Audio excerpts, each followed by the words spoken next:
How's everybody doing today? It's 10 a.m. and you're here. I thank you very much. I'm barely here, so we'll go ahead and get started. We'll go through this in a second. So I'm Dave. I'm the creator of the Social-Engineer Toolkit. I'm on the Social-Engineer podcast. I'm a penetration tester and a bunch of other things, but most importantly, you know, what I get to do a lot of nowadays is everything from exploit research to penetration testing to social engineering attacks and different things that work and don't work. And the reason why I came up with this initial topic is I find it's actually getting increasingly harder to get into companies from the outside. You know, our footprints are shrinking.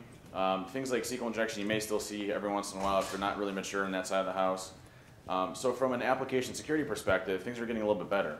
Now, obviously, if they're just slapping WAFs in place and stuff like that, they're easy to circumvent and bypass and get around. But, I mean, truthfully, it's extremely easy right now to get in through the social engineering aspect. And we'll talk a little bit about different scenarios that work and don't work. But what I wanted to show you today is different scenarios and situations that I've been a part of, that I've done social engineering attacks that have worked very well, and different techniques that you can use to use it. As part of that, I'll be demoing the Social Engineer Toolkit as I normally do, my baby. So I actually just did a commit as we were getting things ready. So I make like 6 to 10 updates a week, so I apologize for that. But I'm also the founder of DerbyCon, and I'm on the Backtrack development team and the ExploitDB development team and a couple of other things. So I get to do some interesting and fun stuff. So social engineering is nothing new, right? It's been around for a number of years, since the dawn of man, when cavemen were hitting people over the heads with the women. Anyways, it's early. It happened, right? I mean, it's proof. Anyways. I wasn't saying that anyways, so I'm just going to keep digging myself out of this hole here. There's 2. There's 3. We're okay.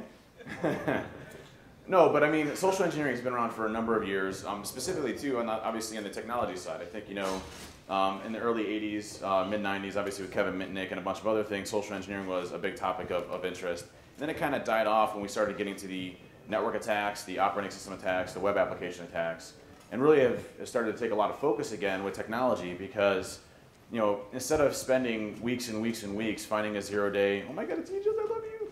What's up, man? Sorry. Instead of spending weeks and weeks and weeks finding a 0-day, or hoping that they have a specific, you know, piece of technology that you can go and exploit, just calling them up on the phone or sending them something that's crafted is a lot less intensive and much more successful. I'll be showing you some techniques that are really easy to get around a lot of the preventative technologies, such as like antivirus and HIPs and all those other things. I'll show you really fast and easy ways to get around those, your own custom payloads that you can use to do that. But most importantly, you're really focusing on the human element. And so, you know, coupling technology with the social engineering or the spear phishing side of the house is really what we're going to be going through today. So before we do that, I like to teach people some basic concepts of social engineering. If you've seen this, this is only the part I've ever reused is this part here. But I'm going to teach you a little bit about social engineering and how to come off appropriately when you actually go and do your social engineer attack. Because there's certain things that will raise suspicious type behaviors inside of us if we're doing things on the phone calls, or if we're sending spear phishes out, or we're doing this in person. A lot of the ones that I get to do nowadays too are also in person. So I'm trying to get into data centers, or I'm trying to get into actual, you know, high security facilities or government contracts or things like that, to where I'm trying to break into different places. So you have to have a level of suspicion or a level of acceptance and trust before you can actually get into those type of places. And so we'll be covering that. But again, it's all about comfort and trust and believability. And why it's effective is inherently as human beings, we trust people, right? Right now, I trust every single one of you, maybe minus like 1 or 2, because you haven't done anything to violate that trust. We have a common courtesy as Americans, as humans, as different things. I mean, we don't have that same level of trust with a lion that we see running through the woods, right? Or a big ape that's going to sit there and beat us up and kill us right in front of us, because, you know, we don't have that trust factor with them. But other humans, we do. So when I turn my back to you guys, I don't feel like I'm going to get beat up or shanked or, you know, a little, you know, wooden bat to the knee or anything like that, because I trust you until you violate that trust. And so until you violate or come off in some sort of negative fashion, you already have rapport with somebody before you even talk to them. But there's certain things that can happen to instantly take that away that you might not even be aware of. So let's talk a little about understanding human behavior. if you look at this guy, and he's a good-looking dude, and I'm not saying that in a weird way. I always got to preface that because every time I get called out, like, you see he's a good-looking dude. I'm like, okay, he's a good-looking guy, all right? And, you know, whatever. So, all right, so I'm just digging deeper. So you have this guy here, okay, and he looks like a good guy, right? But why does he look like a good guy? What are some facial features with him that makes him impersonable or somebody that we would trust right away without even talking to him? Those teeth, man. Teeth, white teeth, absolutely. He's cleanly, he's got some really nice white teeth. He looks good. If you notice his dimple structure, he's smiling. It's genuine. So he's actually smiling at you. And notice his facial features here. He's squinting in the eyes, which is kind of a form of compassion or, you know, submission in a way. So, hey, you know, I'm compassionate towards what I'm talking to or who I'm talking to. Notice his forehead. A lot of times, squinting or raising your eyes like this and squinting your little fold here with your head can be a sign of tension. Notice his is flat. You notice his hair, good-looking hair. He's a good-looking guy, right? There's nothing that would prevent this person from not being trustworthy. And this came up to us and said, hey, I'm going to beat you up. Me smiling, you know, like, hey, I'm going to beat you up. Then we might have a little reserve, like, well, that's kind of weird. I don't know if I like him or not, but, you know. But what I do want to say is we're going to play a little game. It's called Trust or Don't Trust. And this game you have to be honest with. And guys, don't be like all like manly and macho, like, no, that's a dude. I wouldn't trust him. You know, that's just a guy. We don't trust guys. Be serious with this because, you know, you'll see different features that actually show signs of distrust or not trusting. So how about this guy? Do we trust or not trust? Why not? Never trust someone with facial. Never trust someone with facial hair. Okay. All right. It's good to know. Good to know. This guy's got a beard. I was going to say, he's got a beard, so. Don't trust Brian. Don't trust Brian. Half smile. Half smile, okay. Hair gel. Hair gel's a sure indicator that he's a bad guy. No, there actually is one key thing here that actually makes him come off as not trustworthy, but in most cases we're going to trust him until he violates that trust. All right? The thing that he's doing is he's off-center. He's coming to you at a slant, which is somewhat of a standoffish as far as human behavior goes, or, you know, hands in pocket, or kind of like this when I'm talking to you, slouched over. It does give a negative impression, but there's nothing that he's doing right now that would give us a negative impression of not to trust. You know, he's got decent looking teeth. He does have facial hair, which I guess is a negative now. Hair gel, which is a negative. That could just be natural. It's moose. That's moose. Could be moose. Man, he's probably got 5 or 6 different products, to be honest with you. So we trust him. All right? What about this guy? Oh, give me a break. It's every IT guy in here right now. That is every single IT guy that we know. But he is doing something that does come standoffish, right? He's got his hands in his pockets, right? Not interested, you know, don't have any type of care for what I'm doing type of thing, or hey, I'm too cool for school, that type of thing. So this guy could come off as possibly being a little bit abrasive, but in most cases, that's every single IT guy we know, so we trust him. This guy. No. Hell no, he's a sales guy. He is a sales guy. And we do not trust those guys because they are snakes. Sales guys, we do not trust. So for sales guys, it's interesting. So when they first come off to you, they call you up on the phone, and who's ever got a call from a sales guy before? Who's ever gotten 10 in one day before? Yeah. One of my guys did a joke at Black Hat for me, and when I was the CSO of Fortune 1000 company, they basically took my badge, and I didn't go to Black Hat. I just gave it to one of my guys. Like, oh, am I supposed to say that? But he basically went around and scanned each one of the booths with my badge, so they had my email address and phone numbers. And I literally had 60 calls a day. I mean, it was ridiculous. But we don't trust those people because of that, right? We feel like we're getting sold something that we don't necessarily want, or that we know we're doing better, that we don't need someone else to come in and help us until they really fix that trust, right? They establish a relationship with you. They take you out to a party. They take you to Morton's and buy you a nice steak, and then they give you a 90% discount on something that costs them $10, but they're selling it to you for $5 million, and they're giving you a discount on that, you know, for $4 million. So we don't trust salespeople until they establish that relationship with us. So we don't trust him off the bat, but we could eventually someday. But what's actually some facial features with this guy that we don't trust? Can anybody see it? Raised eyebrows, very good. He's not genuine in what he's trying to do. He's like, hey, you need to buy this, huh? Right? Notice his smile. not a genuine smile. Or he's kind of like, whatever. Obviously, he's pointing at something in a perception to try to sell something. So we don't trust this guy. How about that? Yeah.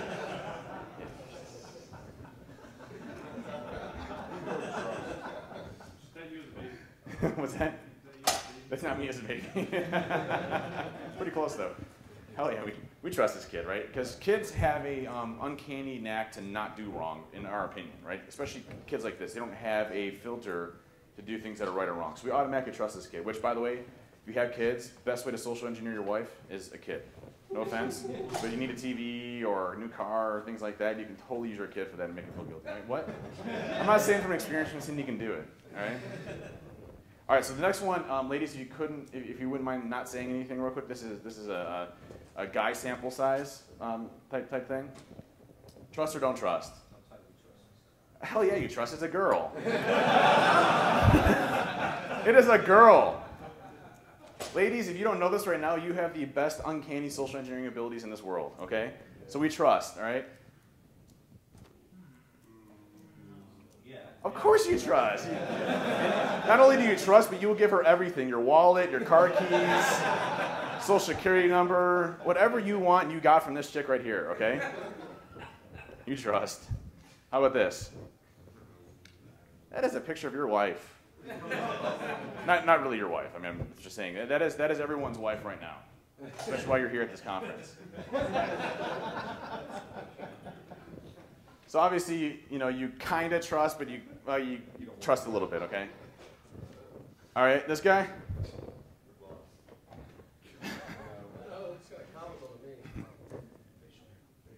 What would be an indicator why we wouldn't trust him? This is a very simple one, right? Because he's coming at you angry. He's coming at you as possibly abrasive. And so as humans, we don't like conflict. Sorry, good. We don't like conflict. We're not conflict type people. So this one we would instantly not trust. How about this guy? Why not? Tattoos, right? Tattoos in our society is a form of, hey, I'm a badass, right? And so you don't want to go talk to a badass because you might have a confrontation with this person. Apologize for the language there. I don't have a filter. So we don't trust.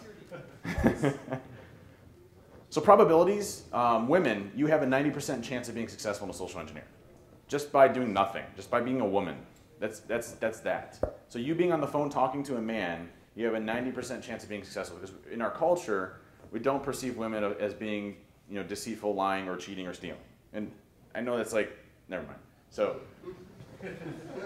now if you throw a Southern accent or a British accent on top of that, your chances of social engineering go up 4%.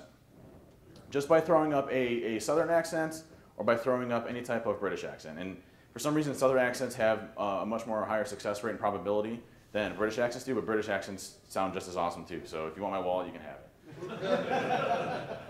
Kids have a 97% likelihood chance of being successful in social engineering because they're kids. We don't expect them to lie to us, right? In general, if you just don't do anything with social engineering, you hey, I'm going to go call this company and figure things out, you have about an 84% chance of being successful. So pretty high success probability rate of going after a company without knowing anything. And the reason being is in social engineering, your pretext is everything. And your pretext is basically your attack, your fantasy that you're going to create, okay? And so when you're doing your pretext, if you actually do enough reconnaissance and understanding the corporation and understanding who you're going to target, you have a high probability rate of being successful.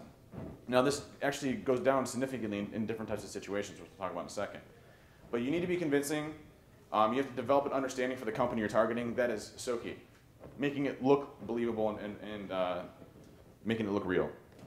Things that will stop you. Before we actually go into different attacks that I've used that have been very successful, small companies are rough, especially if you're trying to impersonate somebody inside of the company because they all know each other, right? And also small companies have a pretty tight relationship with most people. If they have a dedicated person to security, they usually have a pretty tight relationship with those people as a company.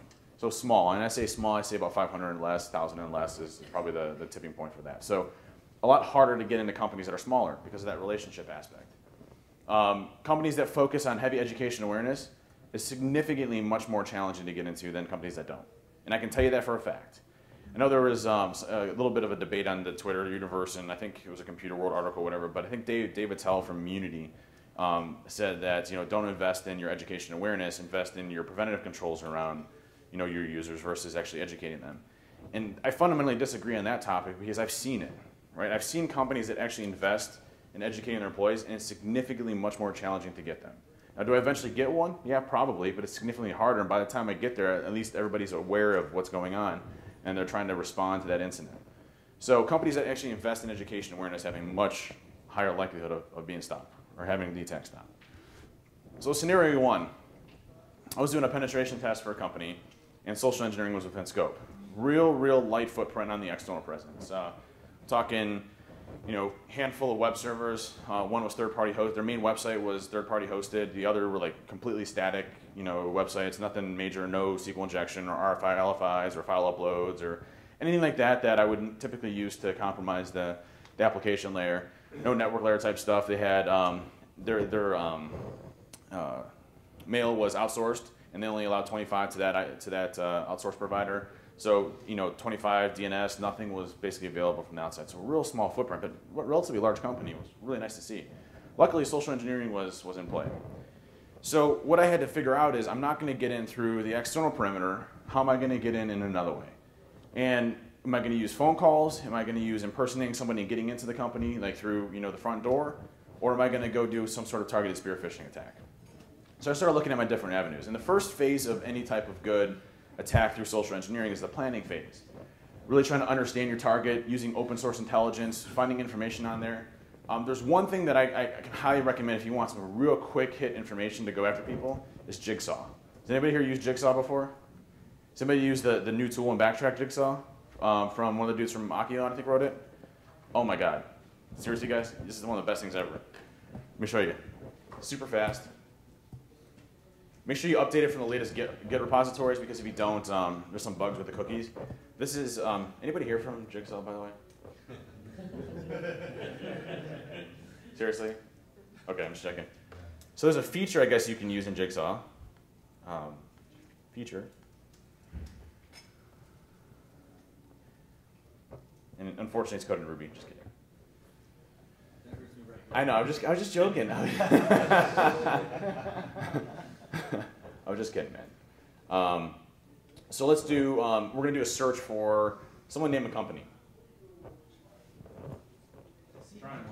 What's that? Trusted Sec. I don't think it's going to find Trusted Sec. Hyatt. Let's do Hyatt. So you do a search for Hyatt, and what happens is it'll return the different businesses that are set up as Hyatt. So let's go look at what has the most employee base in it. So if we go up here, we can see that the Hyatt Hotel Corporation has 3,458 employees that it has records for. All right, email addresses and everything. So what you need is you got to get the Jigsaw ID, which is 209355. Gotta remember the syntax here, and then we're gonna give it the ID. What's going to happen is it's going to actually put everything into different fields for us. Notice here, it'll actually tell you which domain names are registered to the Hyatt, so you can select which one you want to. So we'll select Hyatt.com. There's number 3.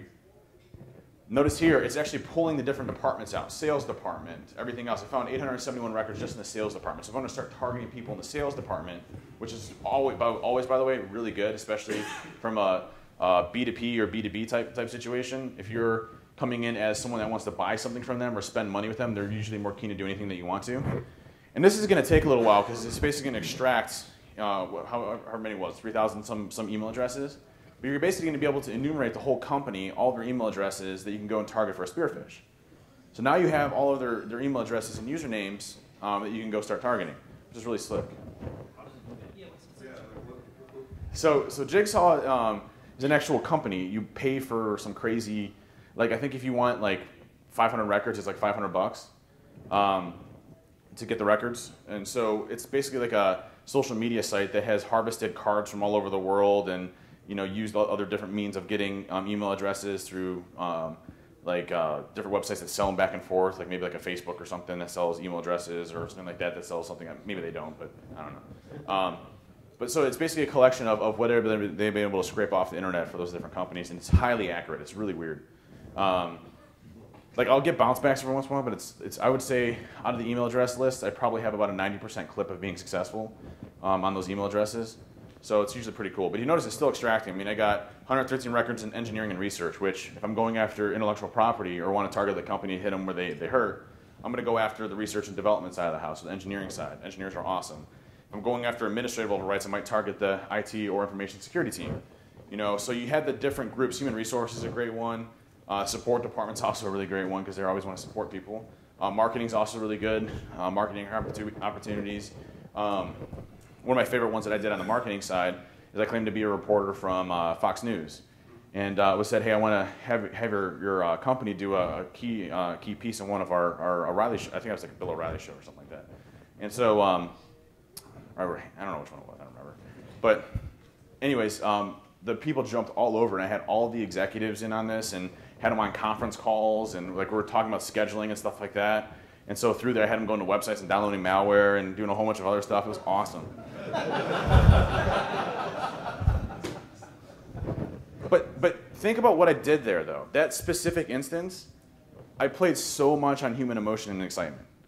Like, hey, if you want a key spot on Fox News to have your company basically portrayed in a very positive manner because of what you're doing here, and I'll find like some stupid reason, like say for example, the Hyatt. I find out that they're using like green efficiency and energy with their towels. Like, oh my God, you guys are the best green efficiency people in the world. We want to highlight that on Fox News. They're like, oh my God, you really? Seriously? Okay, let me get all the executives on play, and then they get on the phone call and you have them download malware.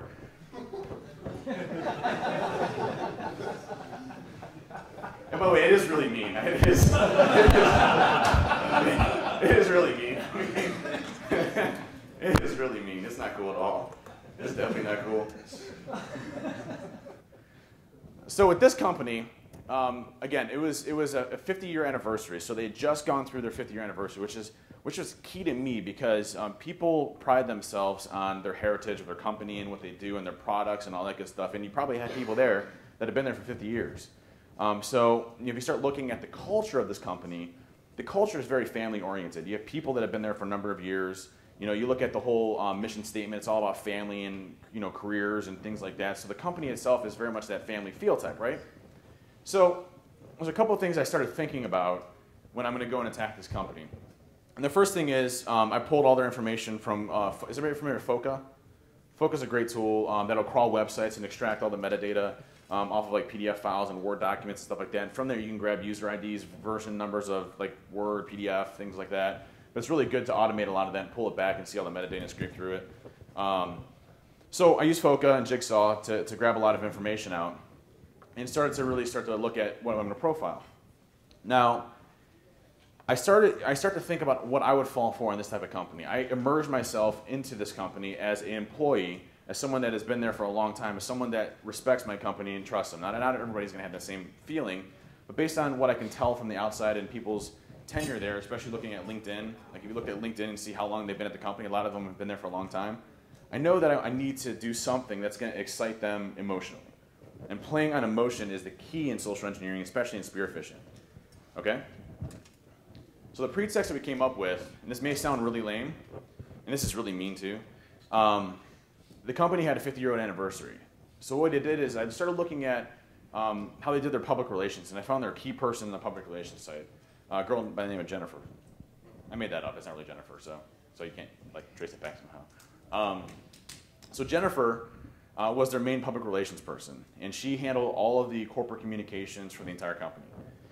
So I started looking at Jennifer, and I started sending her some emails back and forth, claiming to be somebody of media. instance, I think I claimed to be the Wall Street Journal at this time.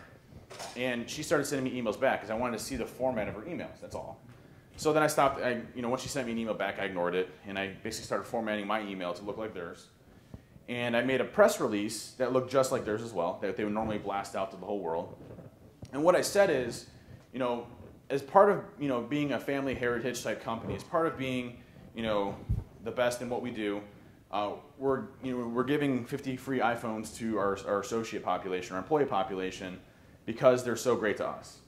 And I know that sounds really evil, and it's really effed up, I do agree. But the first 50 people that go to this site and register will get a free iPhone delivered within 3 to 5 business days. And so When you go to this website, obviously it's malicious and it hacks the heck out of you, and we steal credentials and a bunch of other stuff. But at the same time, I registered a domain name that looked just like theirs in every way, shape, or form. It had a couple of letters off, like for example, company name PR.com is a good one. Different things that you can do to kind of trace that name back a bit. So we had this pretext built, but again, we had to make it believable. Working links, we could just clone the whole website. Registered domain names was. So again, I found some press releases with the person Jennifer in it and really cloned a lot of that. So some caution here. When I'm doing spear phishing attacks, I don't like to send it out to everybody right away. I like to kind of do it in phases and waves. And reason being is if I need to go after some sort of IP, for example, I don't know, source code or process that makes the company special, I'll target engineers or I'll target sales folks and things like that initially. So in this case, I stayed away from the IT guys because I knew that they probably wouldn't fall for something like this because they would be supporting these devices. I stayed away from executives because they probably know that they're not going to give away 50 iPhones to their employee population. And I stayed away from anything human resources related, and I stayed away from anything that was really, that might have an idea of what's really going on. So I really focused on the sales and engineers and others that would actually fall for this. Stay away from public relations and executives again. So what I ended up scraping was about 37 people that I targeted. And the email, again, was crafted from a press release perspective. So it looked just like the standard press releases that they're going to use. The headers, logos, everything. Did you spell it correctly? I did spell it correctly. I've had one customer that is like, listen, this is really ridiculous. Can you just put a whole bunch of typos in here because there's no way we're going to even be able to do that, and I still owned them all the way. But launching the attack, when I do these attacks, the problem that I have doing these, now there's certain techniques that you can do to enumerate a lot of the information that they have behind the scenes, like maybe sending them a couple things and it starts to profile their computer, or have them go to a website that actually maps their infrastructure to see if you may have a vulnerable exploit in Java or PDFs or otherwise. But what I like doing is not using an exploit at all anymore for this type of attack. Obviously, I use exploits in other avenues, but in this side of the house, I don't know what they necessarily have, but I know that they have Java. I know they have Java, unfortunately. They have Java. And so I can target them and attack Java and get access to them in a way that isn't going to actually use any type of exploit whatsoever. Okay? And that's usually using the Java applet. And so with the Java applet, I'll show you an example here in a second, which is my favorite attack vector in the Social-Engineer Toolkit because it's always effective. It circumvents pretty much any protection mechanism they have out there. Antivirus, HIPs, things like that. And the way that it does it is a couple of different methods. The first is when the applet pops up, you can either sign it or not sign it. It doesn't actually, statistically, it doesn't even make a difference. So like if you have that big warning message that says this is an unknown application, you shouldn't trust it, versus a code signing certificate that actually has it published, the success ratios are exactly the same. So there's no difference whatsoever, which I found astonishing. I'm like, hey, I spent $400 on this code signing cert because I wanted it to be more believable. And then I found out it doesn't even make a difference. So anyways, so I use that method. So when they actually click on it, what happens is, thank gosh for moving off of Windows XP, because Windows 7 for me as an attacker is so much better. Because of PowerShell. PowerShell by far is my favorite post-exploitation thing in the world. Like PowerShell to me is the holy grail of everything that there is for me to be able to attack. And don't get me wrong, I think PowerShell is an amazing, amazing leap forward as far as the Microsoft operating system, given the features and functionalities. And obviously this is post-compromise type stuff. But what I can do with PowerShell that I can't do anywhere else, specifically through Java because of sandboxing this, I figure out an exploit to break out of sandboxing, is I have direct access to the memory through PowerShell. So with PowerShell, I can inject straight up shell code straight into memory without ever touching disk, not having to drop anything on the operating system, and PowerShell is installed by default and cannot be removed from Windows 7. Perfect. So I know it's there, right? So when I can inject straight into memory, I know that I have the ability to attack that platform, and I know things like whitelisting and blacklisting, PowerShell has to be whitelisted because it's part of the operating system. So you can't have it, blacklisted, or things like the help menus don't work, or certain functionality that you would have in an operating system. It's embedded in the core of it. So you don't have that features and functionalities to remove it. So it does that, and then if that fails, it actually does a binary dropper on the system that shoots shellcode straight into memory. So when you actually look at the executable, it doesn't do anything. So if you double click it, or you have something like a virtualization technology that looks to see if there's any malicious stuff going on, it doesn't do anything. Nothing. Just exits. Double click it, it exits. But if you give it enough weird things to it, it actually goes and shoots stuff into memory, and then it sends it back out and shoots you that shell. So it does two methods. So let's look at the attack and making it believable. So you notice here, by the way, here's all the hide email addresses. And what? Still going. Still going.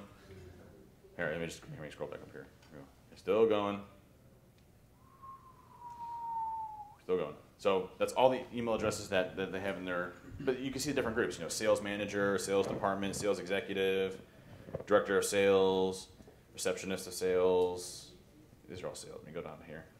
This is the guy that pointed at the laptop earlier, targeting. Yeah. Finance and administration, human resources, president, I'm sure. I mean, you can hit whatever you want to with it. It's good stuff. Very powerful. Laundry manager.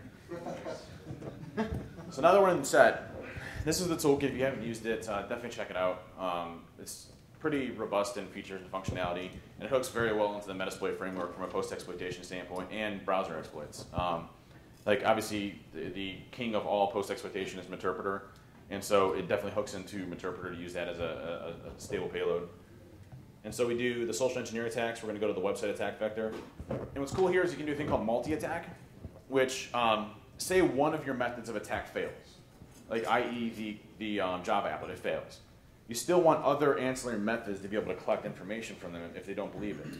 Like for example, you can do what's called the Java repeater, which every time they hit cancel, it pops right back up again. You can't even close your browser. So you hit cancel, pops up, cancel, pops up, cancel, pops up, and you can't even close your browser unless you task kill it.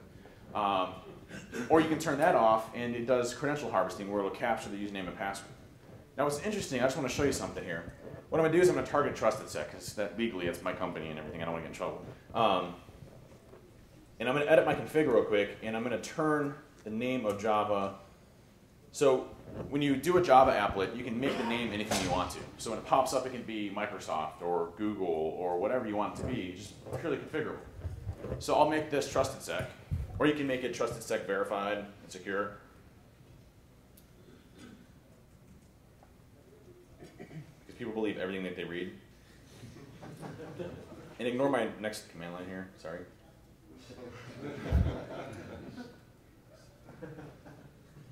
It's my development box, okay? It's not like production. And I'm going to go ahead and clone TrustedSec. What this is going to do, it's going to clone the entire website, grab it, rewrite it, put a bunch of bad stuff in it, do the injection techniques, the alphanumeric shellcode injection, recompile all the binaries, do encryption on top of that because AV vendors like really. So, any AV vendors in here real quick? No offense. It's just I've been building a lot of technology to circumvent that and putting a lot of encryption on top of it, and virtualization and sandboxing on top of everything, and then encrypting it on top of that, and then like base64 encoding it 300 times on top of that, and encrypting it on top of that. So there's like 3,000 methods that I use in this new version so that it doesn't get picked up.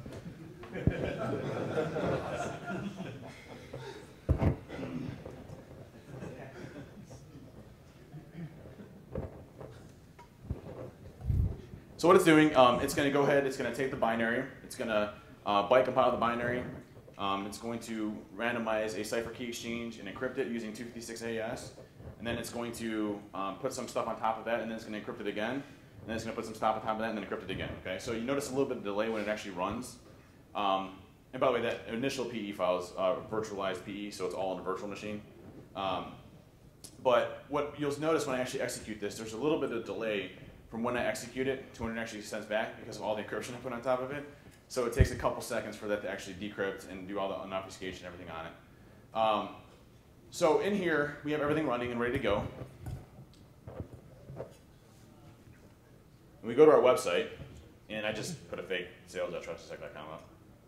Okay, so I didn't put the fake trustsec.com up, so I'm using an IP address. And it's going to be a little slow because I'm on the internet. But you see here, I get the TrustedSec website. Looks just exactly the same as the website in every way, shape, or form. And what's going to happen is you're going to see a pop-up here in a second. And it says, name trusted, verified, and secure. And notice the publisher. So to get a code signing cert, apparently, I had to learn this the hard way. you have to have an actual company to get a code signing certificate and to go through the whole GoDaddy process. So I spent $30 and registered a company in the state of Ohio called Verified Publisher, and then I bought a code signing certificate.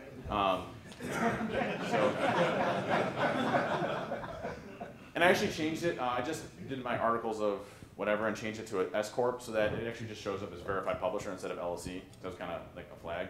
But there's like cool names you can do anything. You can do like, this is trusted, please trust me, or whatever you want to do as a company name. It doesn't make a difference. And then you just go buy a code signing certificate. I do have to admit, you have to throw up like a fake template website that has like your phone number on it and then say, hey, we're a real company, and then you get the code signing certificate. So it takes like, like 5 or 10 minutes. So you have this, we trust it, right? Because we trust this certificate. And again, it doesn't matter if it's signed or not signed from a statistics perspective. So we trust this, and we hit run.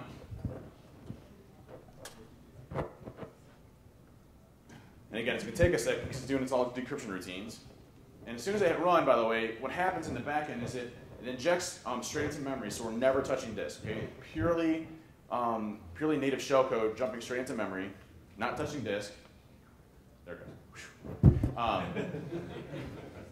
And so what happens then, the second method, you'll notice 2 interpreter shells happening. The first one, the PowerShell technique, was successful, and then the second one, the binary dropper, was successful as well. So you can see both techniques were successful in deploying. We have full access computer. And by the way,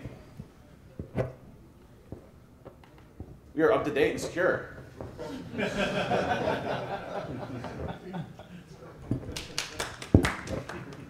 Yay. What is its footprint in memory if you do a process dump or you task manager? You got PowerShell running? Yeah, the PowerShell process will be running, so you can dump everything in there. What I do have is it automatically migrates off into Explorer, so you can migrate directly to Explorer, and you can still dump anything that's going on there. So from a memory perspective, you'll still be there. So that's doing a reverse TCP back to you. Interpreter reverse. You have the different payload selections. You can do TCP, HTTP, HTTPS, all ports, whatever you want on that. It does it automatically for you. And what also happens that you don't see behind the scenes is, in order to execute something in PowerShell, PowerShell actually has restrictions that are called execution restriction policies. And execution restriction policies don't allow you to actually execute full applications. Well, at DEF CON 16, we came up with a technique to bypass that in a sense, to where you can basically take a program or application, you Unicode the whole thing, you base64 encode it, and you pass it the encoded command parameters, and it allows you to circumvent the execution restriction policies and execute something unrestricted on the operating system. So you don't have to worry about programs not being detected or not being executed on the system itself. So different techniques that you can use to jump into memory without having to worry about those protection mechanisms. Dave, is that how you also bypass UAC, or is that through? UAC is different. So UAC is a whole other ballgame. So 2 years ago, one of my friends, Kevin Mitnick, was doing a pen test, and he calls me up and he's like, hey, I can't figure out a way to bypass UAC. Do you know any methods? I'm like, well, I really haven't looked at it before, so I'll take a look. And like 3 hours later, we had a way around it. And what happens is when you log into your Windows machine, you spawn multiple threads and different processes running as different user accounts, okay? So when you log into your machine, you have exploit.exe that's running under the context of your user account. So for example, Dave. When you're running as Dave, exploit.exe does a number of interactions that require administrative level rights, but it never trips UAC. And that's what I started tipping me off. I'm like, why is that? So I started looking at how exploit.exe worked, and what happens is all of the executables within Microsoft are signed by what are called trusted publisher certificates. And those certificates basically whitelist that process from being UAC safe. And so what you can do is you can actually inject into explorer.exe and call an import a DLL function that then spawns another command shell under the context of that process that's UAC safe. So you can bypass UAC, and it still works today. So you can still bypass UAC today, and that's actually a post-exploitation module in Interpreter. Maybe notice what happened after I hit run. I redirected back to the legitimate website, so the victim never knew that they're at a bad spot in the first place. So it's more believable.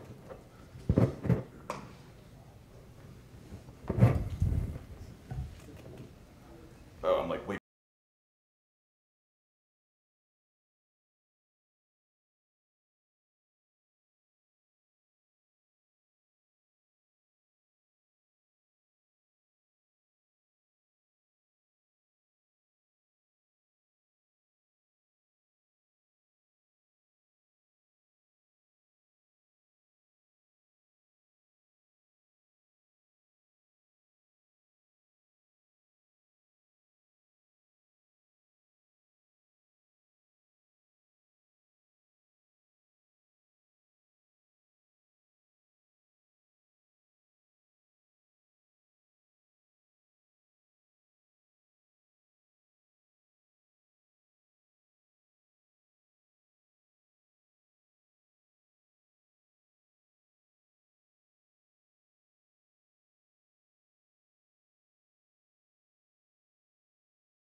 for some financial applications and stuff like that, but we really had no escalation method to do it, so we had to think fast. So what we did is we sent an email to all the victims that we compromised. We said you'd been spearphished, and that your computer was infected, and that you would have somebody calling you shortly to help you fix it. Okay? And so we spoof our phone number from the help desk, and we call them up, and we say, hey, I'm so-and-so from the help desk. We noticed that you clicked on the link. It was fake. I apologize. We didn't catch it in time. It's our fault.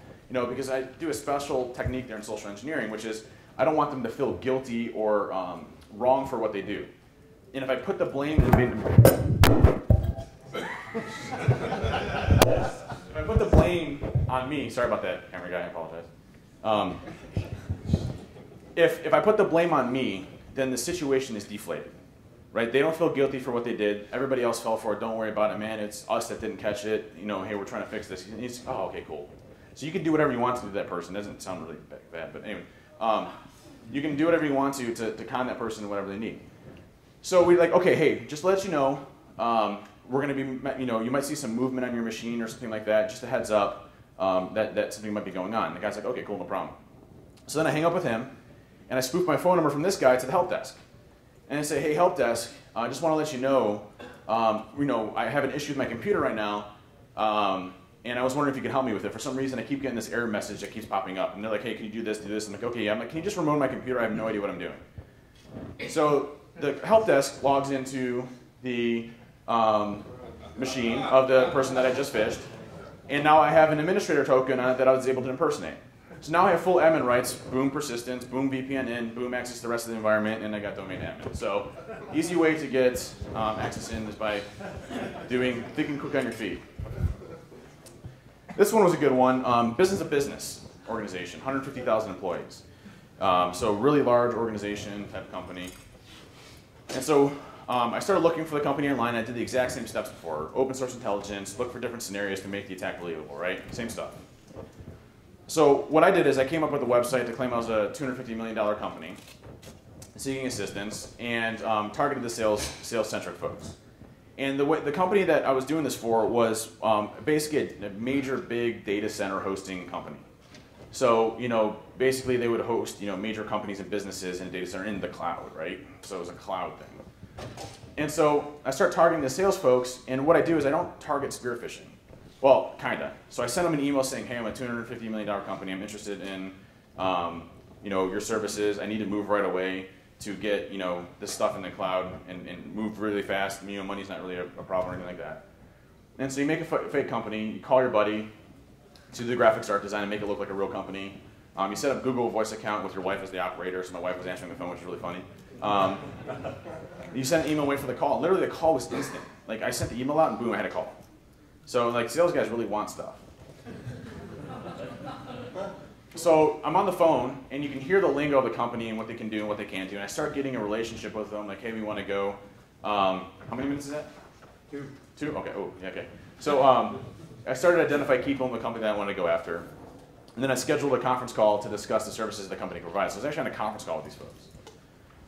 Then I scheduled an in-person walkthrough of their data center, because I'm interested as a buyer to go do a tour of the data center, make sure it meets SSA 16 and a bunch of other stuff. We're going to have our security guy check it out. So I had 3 guys come with us. And then we walk through the data center, and as we're walking through, I see inside their data center an exposed open console. And I'm like, oh, sweet, okay. And I got my little Tinsy device. If you haven't seen a Tinsy, it's, I know I got 2 minutes, so I got to hurry up here. It's right here. So the Tinsy device, this is my tactical one. And basically what happens is this emulates a keyboard, so when you plug it in, it starts typing up a bunch of stuff really fast, but it basically backdoors a computer really fast. So I see this, and I'm like, oh.